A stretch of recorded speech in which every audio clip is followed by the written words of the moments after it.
All right, so let's have a quick look at pond accounts and what they are. So a pond account essentially represents a group of, let's say, leads. I sometimes, okay, here's how to think about it.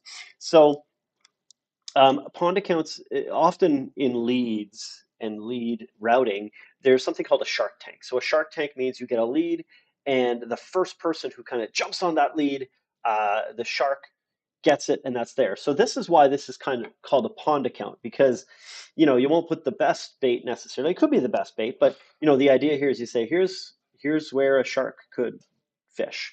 And in a way, you got to think of that in terms of the fisherman. That's my action there, fisherman.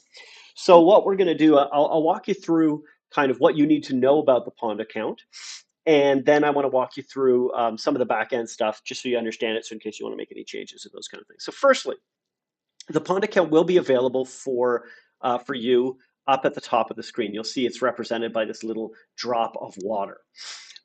You'll see here the summary of the pond. You will all see this. So you'll see the number of contacts. Actually, I'm going to turn my notifications off because I don't need them. You'll see the number of contacts. You'll see how many are unassigned, how many are assigned, how many the last 40 days, and the pond performance. So you can see here the response time and those kind of things. So this is something that could be used, like you could send leads directly in here. So what you'll see down here is you'll see a whole bunch of contacts. These Matt and I brought them in yesterday, but these would be contacts that are in the pond account. And you'll notice this one here has been claimed. So how do I claim a contact? Well, let's say I want to claim this Judy contact here. I click on her, and on the left side, at the on the bottom left side, you'll see there's claim. For me, it's assigned because I'm an administrative account, but for you, it would be claim. Now, there's a reason that you can't just like pick them all and go more actions and go claim them, and that's because we don't want people doing that, right? We want people to go in, look at them, really claim them one at a time, not just going in en masse and picking them up, right? So you see. So that's really what this is. Now, once they are claimed, they do become your contacts. So I do believe they'll go into your CRM and all that stuff. But in that respect, know that there's some settings in the background. So really, all you really need to know, to be honest, is that you click on the contact, you go down here, you go claim. You'll see this is saying send back to pond. So you could say, hey, you know what? I'm out. I don't want this contact, right? You can archive them still. You can do all kinds of stuff with them. It's really quite the same. The only difference is it becomes like kind of a repository for people to come in and make some calls and do that kind of stuff. Let's have a look at the settings here real quick. So the settings, you'll see AB Real Estate Team is the pond name. The appointed agent, in this case, what I did is I put Matt as the appointed agent because he was there yesterday, and because what this means is while they're in this pond, they can still get search alerts and all the same stuff. So if that's happening while they're in the pond and they're not assigned, then Matt will be the contact who it will be coming from.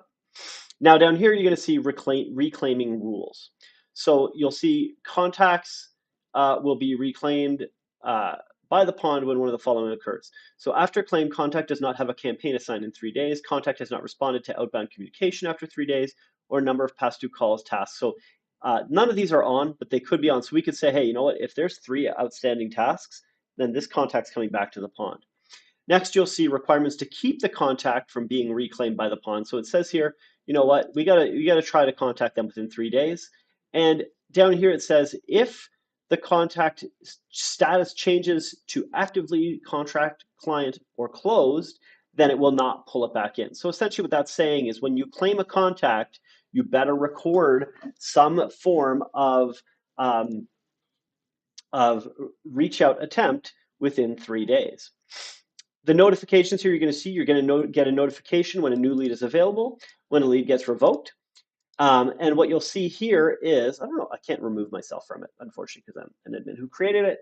But what you'll see here are the members of this pond. So what that means is if Gabe adds a lead into the pond, you'll all be notified of it.